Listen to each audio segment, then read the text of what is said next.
Joining me now is House Democratic Leader Nancy Pelosi of California. Leader Pelosi, welcome back to Meet the Press. Good morning. My pleasure to be here. Happy Thanksgiving weekend. Thank you. Happy Thanksgiving to you, and congratulations on 70 years. Thank you. Thank you for that. We're now on 71.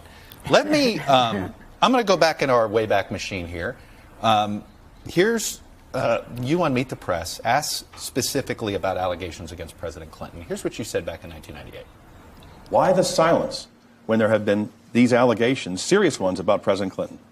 Well, I'd like to say that I think that the women of America are speaking out about what they think about this whole situation. And the women of America are just like other Americans in that they value fairness, they value privacy, and do not want to see a person with uncontrolled power, uncontrolled time, unlimited money investigating the President of the United States. That back then, and look, both Senator Gillibrand and Mayor de Blasio were basically making the argument that our culture's changed. And that today, same allegations probably would have led Democrats, perhaps like yourself, to call for his resignation. You can have a debate about whether it was an impeachable offense, but whether he had the moral standing to stay in office. Do you agree with this idea that this is a generational change that we're experiencing? Well, I think obviously it is a generational change, but let me just say the concern that we had then was that they were impeaching the President of the United States, and for something that had nothing to do with the performance of his duties, and trying to take him out for that reason. But let's go forward. Let's go forward. I think that something incredible wonderful is happening now. Very credible. It's 100 years, almost 100 years since women got the right to vote. Here we are, almost 100 years later, and something very transformative is happening. That is, women are saying zero tolerance, no more, and we're going to speak out on it. And this is so wholesome, so refreshing, so different. But why do you think the reaction was different by women on Bill Clinton? And I say that because it does seem as if, frankly, when you watch some of the reactions by the president in defending Roy Moore, or at least overlooking the allegations against Roy Moore, that were you putting politics ahead of your personal disgust? No, but we're talking about a child molester. We're talking about a child molester. But President Clinton was accused of being a sexual predator. Well, and of even rape at one point by one accuser. Why don't we talk instead about how we go forward? Nobody is proud of President Clinton's behavior at the time, but he was being impeached. But I think the reason there's a relitigation of this is that I think the concern is that we allowed the erosion, that the reason we're at this moment, and the reason it got worse over the last 20 years, is because of the way we handled it collectively then. Do you buy that argument? No, I buy that the election of President Trump really, as your presenter said earlier, just evoked a response.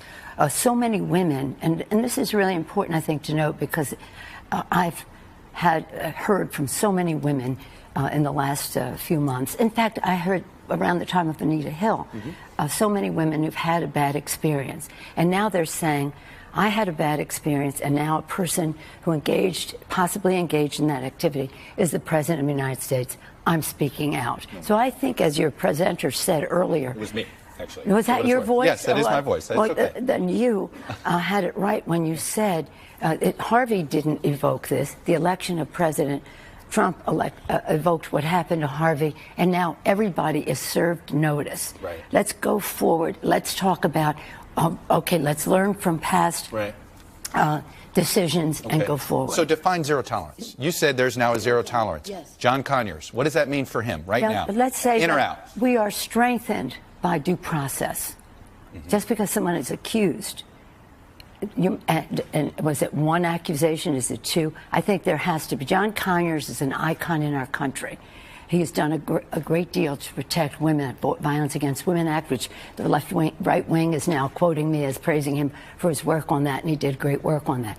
But the fact is, as John reviews his case, which he knows, which I don't, I believe he will do. I believe that he will. Excuse me, may I finish my sentence? Sure. That he will do the right thing.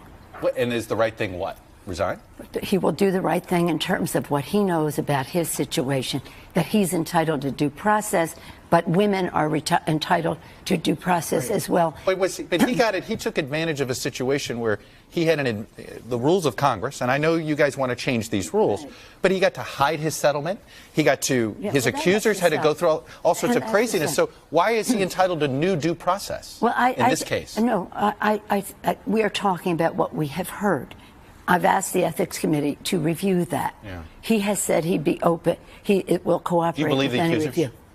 Excuse me? Do you believe John Conyers' accusers? I don't know who they are. Do you? They have not really come forward. And that gets so to you your don't know if you believe the accusations?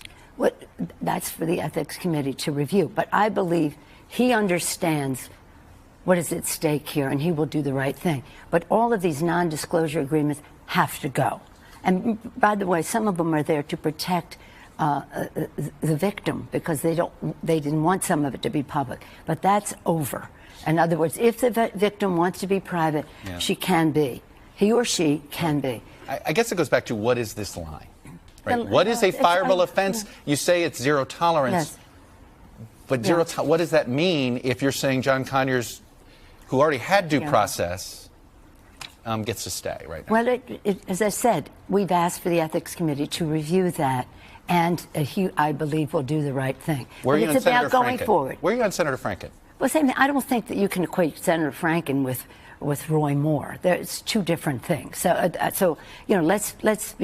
let's have. So you would accept an apology right now from Al Franken if there's no other accusers, or if all we know are what we know? Well, it also his accusers have to accept an apology. The victims have some say in all of this as well. Mm-hmm. And that has happened in the past. People have accepted an apology as is coming forth now and that I see in the press. But we didn't know because there was a non-disclosure agreement to protect the victims. Sometimes they didn't want to be public. Sometimes they did. So now they will have their choice.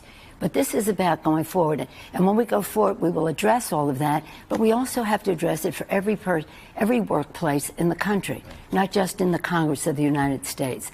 And that's very important. And that a good deal of that would be done by the Judiciary Committee. Okay. And I know that John would take that into consideration. Shouldn't he? You have one member, Gregory Meeks, has already called for him to be withdrawn as ranking member. No. Isn't that in your power? Can't you decide that he should be suspended as ranking member on Judiciary of all committees for him to be ranking on? This all happened during the Thanksgiving break. When we come together at the beginning of this week, I think John will do that. You're not going to unilaterally make this decision? I'm not sharing that with you right now. But what I am saying is this is a big distraction, and it's very, very important. Do you know that the beginning of the women's movement, Elizabeth Cady Stanton lived in Seneca Falls, and she would hear down below examples of family domestic violence, and that was one of the motivators for her to advance the cause of women. So this is as old as, well, it's old as civilization probably, but in terms of our history, in terms of the women's movement, one of the motivators.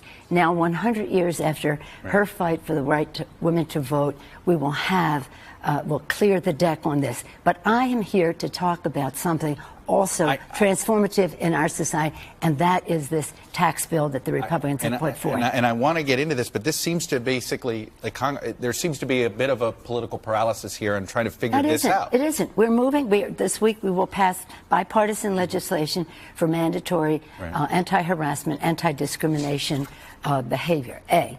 B, we will then take the larger issue, which has to pass both houses of the Congress for ending the non-disclosure, ending of who pays, all of the concerns that we have about this.